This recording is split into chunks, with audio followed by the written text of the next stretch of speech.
Mic हटा लो यार, visual ले लें दो, विजुअल ले लें। एक बार माइक हटा दो दोस्त, माइक सर एक बार उंगली दिखा दीजिए सर। माइक नीचे कर लो, माइक नीचे कर लो, माइक नीचे कर लो भाई यार, माइक नीचे कर लो दोस्त, माइक नीचे कर लो यार। सर नए से करिए, खूब वहाँ से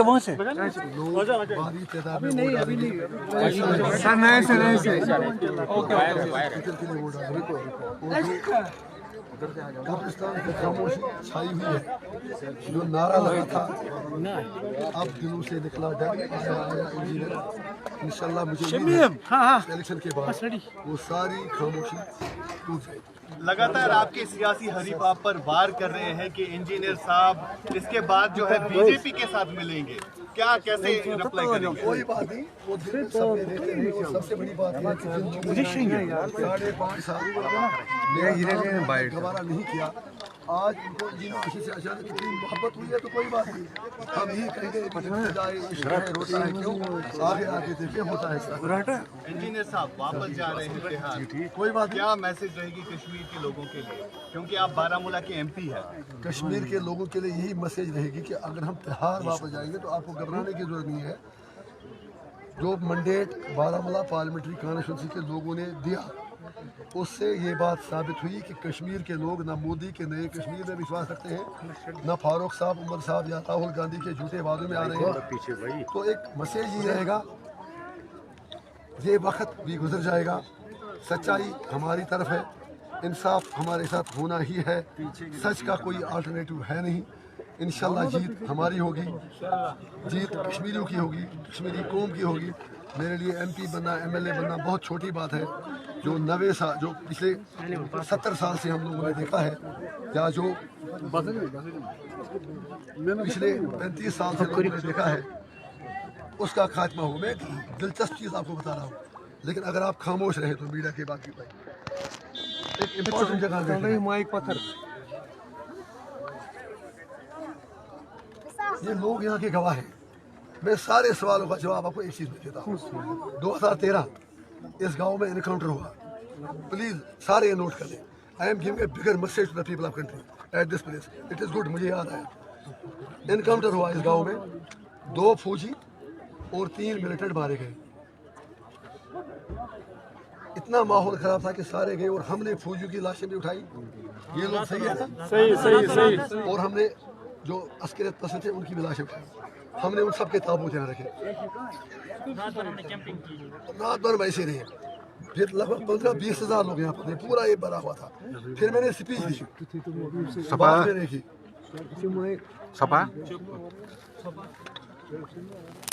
चुप नहीं रहोगे, 1 मिनट बात तो करने दो। बहुत इंपॉर्टेंट बात बता रहा हूँ, बहुत इंपॉर्टेंट बात, एक लिविंग एग्जाम्पल आपके लिए। अच्छा हुआ आपने याद आया। एनकाउंटर में 2 फौजी और 3 अस्करी पसंद मारे गए। हम यहाँ पर थे, हम खड़े रहे लोगों के साथ। उसके बाद 5 लाशें यहाँ पर। तब मैंने यहाँ पर बात रखी अपने लोगों के सामने। कोई हुलिया का लीडर नहीं था, कोई कुछ नहीं था। ये उन दिनों की बात है कि जब MLA के लिए घर से निकलना महाल था। मैंने एक बात की, मैंने कहा आप अंदाजा कर रहे हैं, अगर इन 3 मिलिटेंटों की माएँ और उन 2 फौजियों की माएँ, अगर इनको पता चलता कि आज इनकाउंटर सीसीपुरा में होने वाला है, और फिर मैं ये कहा जाता कि आप एक बात जाके मनमोहन सिंह जी के उस नारे पर विश्वास रखें कि देश के लिए जान दे रहे हैं, उस जाके कहती अपने बच्चों से कि आप जाके गोली चलाओ, या उन्हें ये कहती कि आप मेहरबानी करके गोली मत चलाएंगे, वापस गोली में आप मारे जाएंगे। और इसी तरह उन 3 अस्करियत पसंद की बाई, जिन्हें हम कहते हैं कि शोहदा के बारे जिंदा हैं, जिस कश्मीर को खून से सींचा ये कश्मीर हमारा है। अगर उन तीनों की माओं से कहा जाए कि आपके 3 बेटे भी इनकाउंटर में फंसे हैं, आप जाके उनसे ये कहिए कि क्या आप मरना चाहते हैं, आप जीना चाहते हैं, तो तीनों माएँ दामन फैलाती और कहती कि अपने बेटों से मेहरबानी करके हमें आप जिंदा चाहें, आप हमारे बुढ़ापे के सहारा हैं, आप गोली मत चलाइए। तो ये 5 माएँ वहाँ पर इनकाउंटर नहीं होने देती। ये स्टेट है जो कहती है कि तिरंगे में लपेट कर फौजी के लाशें तो भेजते हैं, वहाँ फंक्शन करते हैं और उनके घर वाले बोल नहीं पाते हैं अंदर के जज्बात। 5-6 दिन सब कुछ ठीक, उसके बाद वो बेचारे भी जिस तरह आम कश्मीरी की हालत होती है, जिसके घर में कुछ लाश पहुंचती है, वही हाल उन फौजियों का भी होता है। इसी तरह कश्मीर में जो हमारे मतलब पॉलिटिकल लोग थे, नाम किसका नहीं ले रहा हूँ, उनका भी इतना ही था, सॉरी टू से, कि मैक्सिमम चौथे दिन जाके कुरान शरीफ ले जाके उनके घर हम देते थे, ये आपका है। कभी किसी ने नहीं सोचा फैमिली कैसी चलेगी। इसलिए मैं उन माओं के लिए लड़ना चाहता हूँ जिनकी गोदें खाली हो गई हैं। मेरा यह ख्वाब है कि किसी फौजी के घर में लाश न पूछे, किसी पुलिस वाले के घर में लाश न पूछे, किसी मिलिटेंट के घर में लाश न पूछे, किसी आम शहरी के घर में लाश न पूछे। तो लिहाजा तिहाड़ जेल में रहे, यहाँ रहे। इशूज़ हैं 370-35 है, और फिर बड़ा इशू गवर्नेंस डेवलपमेंट, उसका भी तो फोकस है ही। लेकिन मेन ये है कि कश्मीर में जो कब्रिस्तान की खामोशी छाई हुई है उसको तोड़ा जाए और तमाम स्टेक होल्डर्स को टेबल पे लाके एक ऑनरेबल सेटलमेंट के लिए आमादा किया जाए, ताकि 140 करोड़ हिंदुस्तान के लोग भी चैन की नींद सो सके और पूरे सब कॉन्ट्री पीस आए।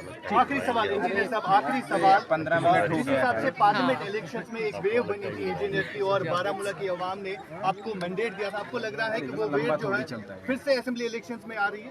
सर पहले मैं ये अर्ज करूँ, आज तक मैं देख रहा हूँ कौन सा ओके नो इशू। मैं इतना ही कहूँगा कि जब मैं तो जेल में था, मेरा फोन भी बंद था, मैंने कहीं मीडिया में वहाँ एक दो चल रहे थे, हर कोई मेरा नाम भी नहीं ले रहा था, बल्कि काउंटिंग के दिन तक भी पहले देखा उम्र बुला के जा रहे हैं विजुअल स्टूडियो लाइव, तो तब भी आपको नजर नहीं आया तभी। और आज ऊपर वाले की दुआ से उससे 3 गुना भी ज़्यादा है। वेट कीजिए, 8 तारीख का सब पता चलेगा। चलो चलो चलो आपने अपना वोट किया है तो कितनी उम्मीद है अब आपको नॉर्थ कश्मीर से? उम्मीदें तो बहुत है। नॉर्थ कश्मीर का तो मैं खादिम हूँ। नॉर्थ कश्मीर में जो इज्जत जहाँ जैसे बख्शी, मुझे उम्मीद है कि आज उससे भी अच्छा करेंगे। तो मेरी ये गुजारिश है कि नॉर्थ कश्मीर ने एक तब्दीली का जो रास्ता चुना, आज उसमें एक और स्टेप आगे जाके अवामी जहाद पार्टी को इंशाल्लाह अच्छी सीटें मिलेगी।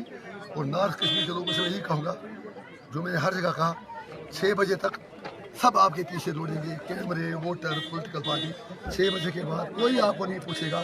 मैं इसलिए कहूँगा मौका है, मौका है, मौका है कश्मीर और कश्मीरियों की बात करने के लिए अवामी जहाद पार्टी। इंटर्म बेल खत्म हो रही है, वापस आप तिहाड़ जा रहे हैं, तो इस मौके पे आप क्या कह सकते हैं? क्योंकि आपका हमने देखा south Kashmir, central Kashmir, north Kashmir में जिस तरह से आपने अपने उम्मीदवारों के लिए वोट मांगे, तो 8 तारीख के बाद क्या होगा? हमारी बेल तो ऐसे कल या परसों भी लगी हुई है, हमें पूरा विश्वास है कि इंशाल्लाह हमारे साथ इंसाफ होगा। लेकिन हम किसी चीज़ से डरते नहीं हैं। 5.5 साल किसने कहा मुझे 15 साल भी जेल में रखे, 20 साल रखे, हम तब भी सच का साथ देंगे, मरते दम तक देंगे और हर बात देंगे। मेरे लिए वो छोटी चीज़ है। सरकार बनाने के लिए क्या इंजीनियर रशीद कोई पहल करे? सरकार बनाना मेरी प्रायोरिटी है ही नहीं। मेरी प्रायोरिटी ये है कि जो 1999 से, जैसा भी मैंने कहा, जो मारा मारी है वो ख़त्म हो, माओं की गोदें खाली ना हो, हमारे यूथ तबाही की तरफ ना जाए, यूथ एजुकेशन पर जाए, यूथ के जो एस्पिरेशंस हैं, सेंटिमेंट्स हैं, वो हमारा फ़र्ज़ है उनको रिप्रेजेंट करना। इसलिए मैं चाहता हूँ ऐसे MLA ऐसे इतनी तादाद में आए कि हम जम्मू कश्मीर के पॉलिटिकल इशू की रेजोल्यूशन के लिए अपनी लड़ाई को दिल्ली से लेकर पूरे मुल्क में फैला दें और लोगों को बता दें। हिंदुस्तान के लोग उतने बुरे नहीं हैं कि वो हमारी बात नहीं सुनेंगे, उनको मिसलीड किया जा रहा है। हम पूरे देश के लोगों को बताना चाहते हैं कि कश्मीर क्या था, क्या है और क्या होना चाहिए। क्या रीजनल पार्टीज के साथ या देश की सबसे बड़ी पार्टी के साथ AIP जाए? ये रीजनल पार्टी में कौन कौन कहते हैं? रीजनल पार्टी में नेशनल कॉन्फ्रेंस है, PDP है, PC है, ऐसी बहुत बस सारी। मुझे बताइए NC कैसे रीजनल पार्टी है? आज तक मुझे एक बार भी दिखाइए जब तक वो कांग्रेस है BJP की एक्सटेंशन विंग है कि उनका ही एक मतलब एक्सटेंशन है। PDP कैसे रीजनल पार्टी है? जब मैडम राजनाथ सिंह के साथ दाएं तरफ बैठ के कहती थी और वो बच्चे दूध पीने गए थे, टाफियाँ लेने गए थे, आप मीडिया वालों को मिली चीज चाय प्याला शाय प्याला, जिसने यहाँ पर 370 खत्म कराया, BJP को लांचिंग कर दिया। How can they regional party? और PDP ने तो जन्म ही लिया है कहते हैं कांग्रेस से। सजाद साहब का क्या कहना? रीजनल पार्टी उनका क्या भरोसा? कल तो चाइना का तारा भी ला सकते हैं, पाकिस्तान का भी सौदा ठीक ठाक से खा लिया, हिंदुस्तान को भी लूटा, उसका तो कौन दलालों आगे वो। ये थे जम्मू कश्मीर विधान, चलें शुरू करें। जम्मू कश्मीर विधानसभा रोल जम्मू कश्मीर विधानसभा चुनाव में जिस एक्स फैक्टर की बात की जा रही है, जो 10 साल बाद वोट डालने के लिए आया है, वो एक्स फैक्टर है बारामुल्ला से सांसद इंजीनियर राशिद। इंजीनियर राशिद जी, सबसे पहले आप वोट डालने हैं, एक बार तो उंगली जरूर दिखा दीजिए आप अपनी, और आपने किस मुद्दे पर वोट डाला, क्या है आपकी कॉन्स्टिट्यूएंसी का सबसे बड़ा मुद्दा? मेरी कॉन्स्टिट्यूंसी पूरा कश्मीर है, बल्कि पूरा जो मोदी जी कहते हैं ना वासुदेव कुटुंबकम, कहने को वो तो बहुत अच्छा स्लोगन है, हम उसमें विश्वास रखते हैं, लेकिन वो उसमें विश्वास रखते नहीं है। उन्होंने कश्मीर को एक जेल खाना बना दिया है। तो मेरा सबसे बड़ा मुद्दा है कि कश्मीर को जेल खाने में तब्दील हुआ है। यहाँ लोग फ्रीली अपने आप को एक्सप्रेस करें और जो हमारे पॉलिटिकल इशूज है वो रिजॉल्व हो जाए। आप पीएम मोदी और बीजेपी में निशाना साध रहे हैं, एक तरफ वही महबूबा मुफ्ती और उमर अब्दुल्ला तो आपको बीजेपी की प्रॉक्सी बता रहे हैं। गुनाहगारों में हूँ शामिल, गुनाहों से नहीं वाकिफ, सजा तो मिल गई मुझको, खुदा जाने खता क्या है। उनको तो कहना ही है, उन्होंने मुझे 2019 में जेल ये समझकर भेजा था क्योंकि उनके लिए पावर सब कुछ है कि गया जेल अब वापस ही नहीं आएगा, मर जाएगा वहीं। लेकिन उन्हें क्या पता था कि जेल में पहले ज़्यादा ताकतवर होकर निकलेगा। मैं इसलिए ताकतवर होकर निकला क्योंकि सच्चाई मेरी तरफ थी, मेरे लोग मेरी तरफ थे, मैं लोगों के जज्बात की बात करता था। वो 5.5 साल मज़े लूटे रहे, ऐश करते रहे। मैं 5.5 साल अपने लोगों के एस्पिरेशंस को जेल में बैठ कर भी रिप्रेजेंट कर सकता है। अगर जेल में रहने से कोई आदमी मर जाता तो नेल्सन मंडेला का नाम आज कोई नहीं लेता, गांधी का नाम कोई नहीं लेता, इसलिए मेरे लिए कोई फर्क नहीं पड़ता। उसके पीछे जो आधार वो बता रहे हैं कि आपको इंटरिम बेल जो मुझे उमर अब्दुल्ला ने उस पर सवाल उठा दिए कि बारामुल्ला के लोगों की खिदमत करने के लिए इंजीनियर राशिद को बेल नहीं मिली है, बल्कि वोट लेने के लिए बेल मिली है। और कहीं ना कहीं जो है आपका चुनावी समीकरण में उतरना नेशनल कॉन्फ्रेंस और पीडीपी के लिए वोट को बांटेगा। सही कहा उमर साहब ने। पहले उसे ये कहिएगा कि जम्मू कश्मीर उसके बाप की जागीर नहीं है, हर वोटर आज़ाद है, वो वोटर उससे ज़्यादा जानता है उसको क्या करना है। ऐसा करके वो बैठले वोटरों की इंसल्ट करते हैं।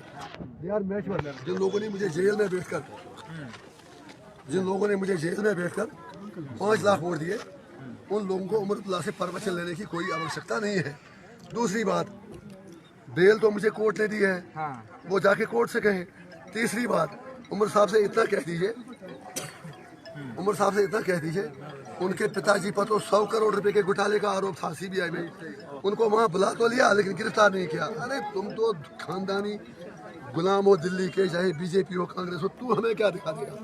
उसके सवालों का जवाब देकर मैं अपना कद नीचे नहीं करना चाहता हूँ। बेचारा फ्रस्ट्रेशन में है, परेशान है, हमारे डर की वजह से। पहले MLA बीरू से था, वहाँ मैं 10,000 वोटों से आगे ले गया। उसकी परेशानी को आपको समझने की जरूरत है। बच्चा है, उस पर थोड़ा कृपा कीजिए तो बेहतर रहेगा आपसे। हाँ, लेकिन महबूबा मुफ्ती भी कम नहीं है। महबूबा मुफ्ती ने तो आपकी पार्टी की फंडिंग पर सवाल उठा दिए कि आखिर कैसे इतनी देर में इतने से ज्यादा उम्मीदवार जो है वो खड़े हो जाते हैं, पार्टी खड़ी हो जाती है इतनी कम टाइम में। दो प्रश्न, पहले उसका मैं जवाब दूँ। पहला जो आपने कहा कि महबूबा मुफ्ती की फंडिंग नहीं, उससे पहले आपने कहा कि महबूबा मुफ्ती। एक मिनट आप यार, एक तो जहाँ तक फंडिंग का ताल्लुक है, इसका मतलब क्या है? इसका मतलब महबूबा मुफ्ती को पता है कि फंडिंग कैसे होती है, उसके सोर्सेज वहाँ लगे हैं। इसका मतलब वो तो वहाँ से फंडिंग लेती नहीं होगी। पहले आप उससे पूछे कहाँ से लेते हैं। मैं तो 5.5 साल जेल में रहा। जेल में रहने के बाद सीधा 6 बजे बेल हुआ, 6:15 बजे में मीडिया से बात किया बाहर, फिर प्रेस कॉन्फ्रेंस किया, सुबह 4:30 बजे एयरपोर्ट पहुंचा। दुनिया मेरे पीछे पड़ी थी, मैं मीडिया बाकी चीज़, मैं तो किसी से मिला ही कहाँ। तब से आज तक कैंपेन में हूँ। लिहाजा उससे पूछ लीजिए कि फंडिंग कैसे होती है, फिर मैं आपको बता दूँगा। अगर वो मुझे बताएगी ना कहाँ होती है, कैसे होती है, फिर मैं देखता हूँ कि मुझे लेनी चाहिए कि नहीं लेनी चाहिए। जो आदमी चप्पल पे त्योहार से आज तक जूता नहीं लगाया हूँ, जिस आदमी के पास अपनी गाड़ी नहीं है, जो आदमी 11 साल सरकार की गाड़ी, सरकार का बंगला नहीं लिया, उस आदमी पर उंगली उठाना महबूबा जिसे इतना कहे आसमान को थूकने के बराबर है। फिर जो आपने ये कहा कि महबूबा मुफ्ती और उमर साहब कह रहे हैं कि वोट काटने के लिए भेजा गया। अरे जनाब, मैडम ने 3 सीटों से इलेक्शन लड़ा, तीनों हारी, सक्सेस रेट 0%।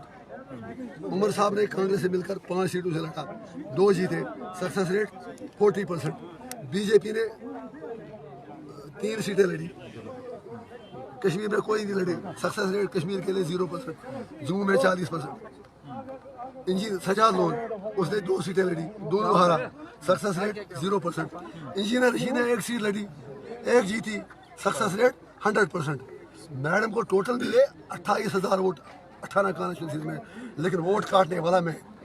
ऐसा पूरे विश्व में एग्जाम्पल होगा जो आदमी इलेक्शन जीत गया, जिस आदमी का सक्सेस रेट 100% था, जिस आदमी ने उमर अब्दुल्ला को 2.25 लाख वोट से हराया, उसको कहते हैं वोट कटर। मैडम हारी 4.5 लाख से, लेकिन वोट कटर मैं हो गया। सर ये मैथमेटिक्स का सवाल है, उससे कहिए आप 5वीं जमात में दाखिला ले, माँ उनको बताएंगे माँ उसको टीचर बताएंगे 28,000 कितना होता है और 5 लाख कितना होता है। हो सकता है उसको 28,000 28 लाख लग रही हो। 370 को लेकर के आपने जमानत पर रिहा होने के बाद ही ये बयान दे दिया कि 370 जो है वो वापस आकर के रहेगा, लेकिन पीएम मोदी कह लें या गृह मंत्री कह रहे हैं, वो तो हर जनसभा में यही कहते हैं कि 370 इतिहास हो चुका, अब वो कभी वापस नहीं आने वाला, चाहे कोई कितनी भी कोशिश कर ले। इतिहास तो बदलता रहता है, हालात बदलते रहते हैं। क्या आपको लगता है कि अभी भी 370 मुद्दा है कश्मीर के लोगों के लिए? आपको क्या लग रही है? अरे 100% आएगा और अमित शाह और मोदी ये नंगे पाँव आके वापस ले जाएंगे, क्यों नहीं देंगे? मैं उसी मैं आपको उदाहरण देता हूँ, मुझे रिस्पेक्ट है उनका, लेकिन इतना मुझे बताएं, उनकी अपनी आइडियालॉजी थी, उन्होंने अपना ठीक कर दिया उनके हिसाब से। उनका प्रॉमिस था कांग्रेस की तरह धोखे से वार नहीं किया। फर्क कांग्रेस और बीजेपी में इतना है, कांग्रेस पीछे से वार करती है, सेकुलरिज्म का वो बिना चेहरा निकाब लगा के, और बीजेपी दिन धड़ाक तरीके से वार करती है।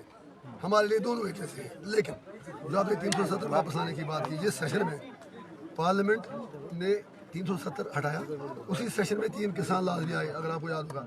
मुझे तो तिहाड़ जेल ले जाए। अगर किसानों ने पीसफुल एजिटेशन की, उनको खालिस्तानी कहा गया, पाकिस्तानी कहा गया, उग्रवादी कहा गया, उन्होंने हिम्मत नहीं हारी। मोदी जी थे, मजबूर होना पड़ा, बैसाखी के दिन फिर गए और कहा कि मैं आपको बैसाखी का गिफ्ट देना चाहता हूँ, 300 किसान लाज मैं वापस ले रहा हूँ। उम्मीद रखें, अगर आज AIP को 15 से 20 MLA मिलते हैं, मैं आपसे वादा करता हूँ, जिस तरह मोदी जी ने ऐलान किया किसान लाज वापस, हम उन्हें मजबूर करेंगे। वो एक दिन आएंगे, जैसे बैसाखी गिफ्ट दिया था, ईद गिफ्ट देकर कैसे मजबूर करेंगे? आप अपनी पार्टी के इकलौता सांसद हैं, 34 सीटों पर चुनाव लड़ रहे हैं आप, तो कश्मीर में चीफ मिनिस्टर आपका नहीं हो सकता, तो फिर 370 कैसे? जनाब गांधी जी कोई प्राइम मिनिस्टर था नहीं। नेल्सन मंडेला जेल में बैठ के पूरी दुनिया को दिखाया कैसे how to lead and how to win. मुझे चीफ मिनिस्टर को करना क्या, मैं तो छोटा आदमी हूँ, ये MP भी आप उनके पास बनने के लिए चुनाव लड़ रहे हैं? मेरी गुजारिश सुनिए, ये मुझे सिर्फ पॉलिटिकल स्पेस दे दे। डर इतना कि तिहाड़ जेल में रखा है। मैं मोदी जी से कहूँगा डरो मत, डराओ मत, हमें पीसफुल पॉलिटिकल मूवमेंट करने दें। जब पंजाब के किसान मजबूर कर सकते हैं, तो हम पीसफुल तरीके से क्यों मजबूर नहीं कर सकते? 34 सीटों पर चुनाव लड़ रहे हैं, चीफ मिनिस्टर आपका बन नहीं सकता, तो फिर आखिर आपका मकसद क्या है? क्या किंग मेकर बनने की भूमिका में आने के लिए चुनाव लड़ रहे हैं? आप फिर उसी सवाल में पकड़ रहे हैं। मैं आपके ट्रैप में आने वाला हूँ नहीं। मेरा मुद्दा यह है, चीफ मिनिस्टर बनना छोटी बात है, वो नंबर गेम है। मेरे लिए मुद्दा यह है कि उसके बाद क्या होगा। सरकार वैसे भी चलती है, LG साहब वैसे भी चलाते हैं। मेरे लिए मुद्दा यह है कि जो रिजल्ट आए, उस रिजल्ट को कश्मीर में परमानेंट पीस के लिए, पूरे सब कॉन्टिनेंट परमानेंट पीस लाने के लिए कैसे इस्तेमाल किया जाए। अगर जरूरत पड़ती है सरकार में आने के लिए, सत्ता में आने के लिए, तो बीजेपी के साथ जाएंगे या? अरे जनाब वेट कीजिए, 5.5 साल में नेशनल मीडिया से पूछता हूँ, आपने एक बार भी मेरी फैमिली से पूछा इंजीनियर मर गया जिंदा है? आज आपको सरकार बनाने की इतनी जल्दी क्यों है? वेट कीजिए, जब आपने मेरे लिए 5.5 साल वेट किया, अब 8 दिन और वेट कीजिए। आपको ऐसे, आपके सवालों से ऐसा लग रहा है कि आपने कहा ना कि कांग्रेस पीछे से वार करती है, तो बीजेपी के लिए क्या सॉफ्ट कॉर्नर है? मैंने कहा बीजेपी, कमाल है जनाब, मैंने कहा बीजेपी सामने से वार कर रही है, मैं तो उनके खिलाफ जाना, क्या बोल रहे हैं आप? मेरे लिए दोनों बराबर है, एक सिक्के के 2 पहलू। अगर दो जाना पड़े, जरूरत पड़े, तो किसके साथ जाएंगे? क्या जाएंगे? गठबंधन में आएंगे बीजेपी या नेशनल कॉन्फ्रेंस और कांग्रेस? आप मुझे अपना फोन नंबर दे देना, मैं पहले आपको कॉल करके बुकिंग दे दूँ। शुक्रिया बात करने के लिए।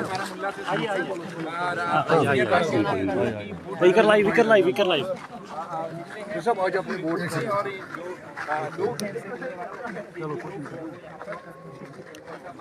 आज आपने वोट कास्ट किया यहाँ पर, तो इसके हवाले से बताएं। आप वोट कास्ट कर रहे हैं, आप जेल में रहे, आप पार्लियामेंट के वक्त आपने अपना वोट यहाँ पर कास्ट किया। बस अच्छा लगा। वोट तो हर कोई कास्ट करना चाहिए। हमने वोट इसलिए दिया कि अवाम में इतनी ताकत आए कि हम अपनी बात डेमोक्रेटिक तरीके से असेंबली के अंदर और पार्लियामेंट के अंदर पहुँचा सकें। तो आज जो है यहाँ पर लंगेट कॉन्स्टिट्यूंसी में आपके भाई लड़ रहे हैं, तो लोगों की एक बड़ी उम्मीद है AIP से, क्योंकि AIP की शुरुआत जो है इसी कॉन्स्टिट्यूंसी है और उसके बाद जो है पूरे नॉर्थ कश्मीर पे आपने चाहते हैं। तो उम्मीदें ये हैं इंशाल्लाह कि लोग भारी तादाद में AIP का साथ देंगे। मैं फिर ये अर्ज करूँगा, आप मेरी कॉन्स्टिट्यूंसी में घूमें और फिर बाकी कॉन्स्टिट्यूंसी में भी जाएँ। जो 11 साल मैंने एज MLA काम किया, कुछ लोगों का ये बाहर प्रबंधा था कि देखिए जब ये दिल्ली में पहुँचते हैं तो मुझे वहाँ पाकिस्तानी के तौर पेश करते हैं, जब वहाँ जाते हैं तो वहाँ पर मुझे हिंदुस्तान के एजेंट के तौर पेश कर रहे हैं। तंग नज़र जाहिद ने मुझे काफिर समझा, काफिर समझता है मुसलमान हूँ मैं। अगर इन NC PDP BJP कांग्रेस को डर है किसी का तो AIP का है, क्योंकि AIP लोगों के दिलों पर राज करती है। तो मैं अर्ज कर रहा था कि बाहर प्रबंधक करते थे कि जो इंजीनियर रशीद है सिर्फ कश्मीर मसले की बात करता है, ह्यूमन राइट्स की बात करता है, डेवलपमेंट की बात नहीं करता है। आप तो मीडिया के लोग हैं, आप तो हर इलाके में जाते हैं, आप ईमानदारी से जाके देख लीजिए क्या पटन से ज़्यादा डेवलप मेरी कॉन्स्टिट्यूंसी नहीं है? क्या उड़ी, संग्रामा, गांधरबल, बडगाम, जो वहाँ सड़कों का हाल है, बिजली का हाल है, स्कूलों का हाल है, उससे तो लाख गुना हमने यहाँ अच्छा काम किया है।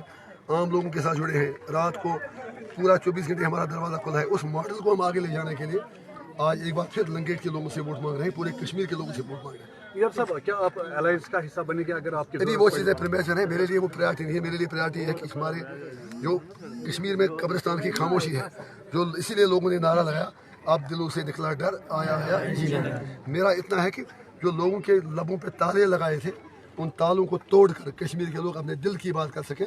इसलिए मेरा यही ख्वाब है कि इतनी सीटें मिलें कि हम अपनी लड़ाई लखनपुर से आगे हिंदुस्तान के हर शहर में लोगों तक पहुंचा दें, पार्लियामेंट में पहुंचा दें कि कश्मीरियों के साथ इंसाफ किया जाए। कल 2 तारीख और आपको फिर से एक बार तिहाड़ जाए। कोई बात नहीं, हमारी बेल 4 को लगी है, जाना पड़े तो हम तैयार हैं, लेकिन हमें उम्मीद है कि इंशाल्लाह इंसाफ होगा। इंशाल्लाह उम्र या मैं थक गया। सर आप एक बताइए। नहीं यहाँ पे सर बस वोट भी डाले हैं 2 मिनट। हाँ, साइड में अगर हो जाए थोड़ा इधर चले।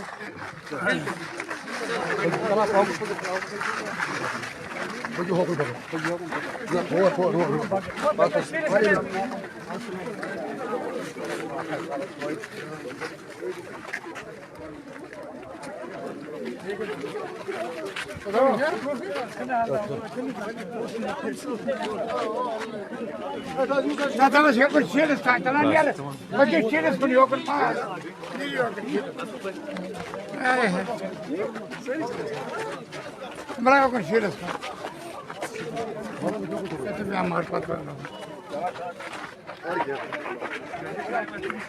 पाखा है क्या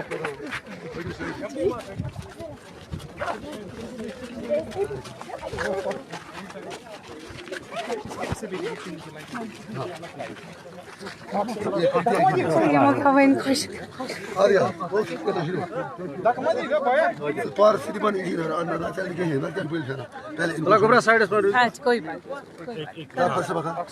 धक्का नहीं पीछे पीछे थोड़ा करो करो आप आ जाओ आ जाओ चलिए आप कर रहे हैं चलिए पापा क्या आ जाओ तो बनता है जल्दी। सिर्फ 2 अक्टूबर को आपको जो है तिहाड़ वापस अब आपको क्या लगता है कि आपने तिहाड़ कश्मीर से वापस क्या लेना है? पहली बात यह है कि लगता है आपको बहुत जल्दी है सबको कि मैं तिहाड़ कब चला जाऊँ। तिहाड़ मैं जाना मेरे लिए इबादत है, जुल्म और जबर के खिलाफ लड़ने के लिए हौसला देता है। और मैं अपने आप को खुशकिस्मत समझता हूँ कि अगर मैं अपने लोगों के लिए कुछ कुर्बानी दे पाऊँ। मैं वोट बिल्कुल इसलिए लोगों से नहीं मांग रहा हूँ, तिहाड़ जाके मैंने कोई एहसान अपने लोगों पर नहीं किया है, क्योंकि जिस जगह पर 80,000 से लेकर 1 लाख लोग कब्रिस्तानों में सोए हूँ, जहाँ इज़्ज़तें लुटी हूँ, असमतें लुटी हूँ, जहाँ घर चले हूँ, यहाँ पूरी बस्ती जो मेरे अपने गाँव के मावरवाला, पूरे गाँव का गाँव 94 में सारा गाँव चल गया। सही है ना? सारा गाँव चला, एक भी घर नहीं बचा। तो मेरा तिहाड़ जाना कौन सा बड़ा मसला है? आप उससे हट के कोई बातें कीजिए, मुझे कोई फर्क नहीं पड़ता। नेल्सन मंडेला कितना टाइम जेल में रहे, गांधी जी कितना टाइम जेल में रहे। कहने का मतलब है कि आपने कश्मीर से वापस क्या लिया? मनी मटीरियल की तरफ से मैं आपको ये हाँ मैं समझे, कश्मीर से ले जाके वहाँ मैं किससे कहूँ, वहाँ तिहाड़ जेल में जो लोग रहते हैं वहाँ ज़्यादा आपको पता है किस टाइप के लोग रहते हैं। लेकिन तिहाड़ वापस जाके ये पैगाम ले जाना चाहते हैं, अगर हम तिहाड़ वापस गए, कि हिंदुस्तान की डेमोक्रेसी का जनाजा कश्मीर में बढ़ रहा है और कश्मीर में आगे अगर ये ना सुधरे तो इनकी जितनी भी क्रेडिबिलिटी डेमोक्रेसी की है वो क्रेडिबिलिटी सारी कश्मीर में दफन हो जाएगी। उमर अब्दुल्ला ने आपकी बात पे हामी भी भरी थी, उन्होंने कहा था कि हम आपको जो है तिहाड़ जो है छोड़ने जाएंगे, पर आप जो है सीटें छोड़ दें, उस पर आपको याद नहीं, आप आधा सच कह रही है। वो मैंने उनका चेक करना था कि वो कितना झूठ बोल रहे हैं। पहले मैंने ऑफर किया कि अगर उमर साहब भी 5-6 महीने जेल में आने के लिए तैयार हैं तो हम सारी सीटें विड्रा करेंगे। उसने कोई रिस्पॉन्ड नहीं किया। फिर मैंने कहा कि अगर वो सिर्फ 15 दिन जेल में आएंगे तो हम सारी सीटें छोड़ेंगे। उसने फिर चुप की। तो फिर मैंने कहा कि बंदा बोल ही नहीं रहा है, मुझे उसे एक्सपोज करना था। फिर मैंने उसे ये कहा कि अगर आप सिर्फ गेट तक आएंगे तो मैं अपनी सीटें विड्रा करूँगा। उसने सोचा गेट तक जाने में कोई प्रॉब्लम नहीं है। उससे साबित हुआ कि वो कितना खानदानी एक्सप्लॉइटर है। जो शेख अब्दुल्ला ने सब्ज़ रुमाल और पाकिस्तानी नमक दिखाकर आज तक हमको भरवाया, उसी का पोता उमर अब्दुल्ला है। जैसे ही मैंने छोटी सी कंसेशन दे दी, उसने सोचा गेट तक जाऊंगा, कोई बात नहीं, मासी वापस आ जाऊंगा। तो वो मुझे उसको एक्सपोज करना था। एक दूसरा, उसने फिर कहा कि इंजीनियर रशीद लाल चौक में आके रिफत अब्दुल्ला साहब एक अच्छे जर्नलिस्ट हैं, उनसे कहा कि इंजीनियर रशीद लाल चौक में आके कुरान पर हाथ रख के कहे कि मैं बीजेपी के साथ नहीं जाऊंगा तो मैं उनके साथ खड़ा हूँ।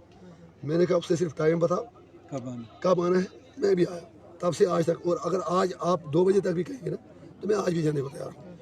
उमर साहब देखिए मेरी बात, आप समझते क्यों नहीं है? उन लोगों के लिए इक़्तिदार 47 से आज तक अगर कोई भी हिस्से पर है, मुझे कोई ज़ाती दुश्मनी नहीं है। सारा कश्मीर का मसला उस खानदान का खड़ा किया हुआ है। मैं कहता हूँ अगर मुझे कोई, काश मैं राजनीति में ना होता, संन्यास लेता, फिर मैं कहता कि जो इस खानदान को वोट देगा, इस पार्टी को वोट देगा, मेरे हिसाब से उसका जनाजा पढ़ना भी जायज़ नहीं है। ईमानदारी से कहता हूँ, जितना जलील हमें इस खानदान ने किया ना, उतना किसी ने नहीं किया। अब इसमें मुफ्ती साहब, सजाद लोन जैसे वो चेले चांटे पड़ गए, इनके लिए कश्मीर एक इंडस्ट्री बन चुका है। They are getting privileges and perks from the sufferings of our people. They are responsible for every dirty and damn thing happening on the soil of Kashmir. 5.5 साल इन लोगों को इंजीनियर याद नहीं आया। मैं जेल से क्या छूटा, इनको पहले पता था बाहर निकलेगा, बीजेपी से मिला होगा, कुछ कह नहीं पाएगा, जेल का डर होगा। जब मैं बाहर निकला, जब मैंने पहले ही कहा कि मुझे मोदी का नया कश्मीर मंजूर नहीं, तो ये तो मर गए, बेहोश हो गए। फिर उन्होंने बातें शुरू की, और सही बात है, इनका अधिकार है, जो उन्हें कहना है कह दें। अगर ये भी नहीं कहेंगे, कहेंगे क्या? 5.5 साल ये लोग खामोश रहे। इन्होंने कहीं आप मुझे एक प्रोटेस्ट दिखाए 370 को लेकर, जो उमर साहब या मैडम या सजाद साहब ने किया। जब आप जेल में थे तो पाकिस्तानी एजेंट कहा जाता है, जब आप यहाँ आए तो आपको जो है ये टैगलाइन भी लगा कि भारतीय जनता पार्टी का जो है तंग नजर जाहिद ने मुझे काफिर समझा, और काफिर समझता है मुसलमान हूँ मैं। ये तो शायर ने तो सारा कुछ क्लियर कर रखा है। ये कहेंगे क्या? मैं किस खेत की मूली हूँ? यहाँ तो अपने वक्त पर पैंगों पर तोहमत लगी, हम किस खेत की मूली? इनको कुछ तो कहना ही है ना। 5.5 साल यहाँ फारूक साहब आए हमारे इस कॉन्स्टिट्यूंसी में, एक बार कहीं 80 साल की एक खातून का इंतकाल हुआ था, उनकी ताजत के लिए गए, बहुत अच्छा किया। लेकिन इंजीनियर रशीद की आंट का डेथ हुआ था, पैरोल भी नहीं मिला, एक शब्द ही बोलते। ये मेरे वाले साहब का पेस मेकर 5 दिन पहले पड़ा। काश एक ट्वीट ही उमर अब्दुल्ला करते। कश्मीर के लोग उतने खुदा न खासा ना समझ नहीं है। ये जो पब्लिक है ना, सब कुछ जानती है। जब मैं छूटा, रस्म दुनिया निभाने के लिए एक बार मेरे घर आते इंजीनियर साहब आप छूट गए, क्या क्या उल्टा। कुकपरे की रूह को इस वक्त बहुत अजाब होती होगी उमर अब्दुल्ला के बयान सुनकर। वो सोचता होगा कि मैं तो सबसे बड़ा बदनाम कश्मीर में था, लेकिन ये तो उससे 10 गुना ज़्यादा मुखबिरी कर रहे हैं। आप जो अपने MLA के लिए, जो 11 साल MLA रहा, उसके लिए उमर अब्दुल्ला और सजाद कह रहा है कि टेररिस्ट, ये तो कह रहे हैं इसको क्यों छोड़ा। तो अगर कल ये छोटा जवान इसको थाने पर कोई ले जाएगा, ये कहाँ वापस आ पाएगा? जब आपने MLA को 11 साल उसके साथ रहने के बावजूद टेररिस्ट कह दिया, 5.5 साल जेल में रहने के बाद का इसको क्यों बेल मिल रही है? तो इस जवान का फ्यूचर उमर अब्दुल्ला के हाथ में सेफ कहाँ है? इसलिए आज का जवान, उस एक थप्पड़ तो पार्लियामेंट इलेक्शन में पड़ा, आज हिसाब बराबर करने के लिए दूसरा थप्पड़ भी उसका आज पूरी तरह लाल होगा। उसे बताया जाएगा कि जो आपने ये कहा कि इंजीनियर रशीद टेररिस्ट है, सजाद लोन ने जो कहा। अच्छा एक चीज़ बात, सजाद साहब का मैंने कहीं देखा, शबीर शाह 40 साल से जेल में है। ठीक है, सजाद साहब पावर में थे तो तब छोड़ा क्यों नहीं? भेजा किसने जेल हुर्रियत वालों को? 2017 में किसकी सरकार थी? मैडम की और सजाद साहब की। अगर सजाद साहब चाहते वो हुर्रियत वालों को जेल नहीं थे। नहीं, ये मुझे माफ़ करें, एजेंट हैं, डबल क्लास हैं। एक भाई पाकिस्तान का सौदा बेच रहा है, दूसरा भाई हिंदुस्तान का सौदा बेच रहा है। सजाद लोन से इतना पूछ लीजिए वो ये दिखाए उसके बाप की कितनी प्रॉपर्टी थी और आज कितनी है। मैं भी दिखा दूंगा एक एक पाई के साथ। एक बात। दूसरी बात, क्या जेल सिर्फ पीर सैफुल्लाह के लिए है, शाहिद इस्लाम के लिए है, मसद आलम के लिए है? बिलाल उन जेल क्यों नहीं गया? ये एजेंट हैं, दलाल हैं, दलाल उनके दलाल हैं। अब वक्त आया है, इंजीनियर रशीद बोलेगा बोलेगा बोलेगा बोलेगा बोलेगा बोलेगा बोलेगा बोलेगा बोलेगा एंड तक बोलेगा, मरते दम तक बोलेगा। अब किसी एक कश्मीरी को सच बोलने की जरूरत है। अब इन लोगों का काम है थोड़ी मुझे पीछे पॉलिटिकल लिगेसी दे रहे, ताकत दे रहे, ताकि मैं इतना बोलूं कि झूठ बोलने वाले जमीन खोद कर अपने लिए कब्र तलाश करें।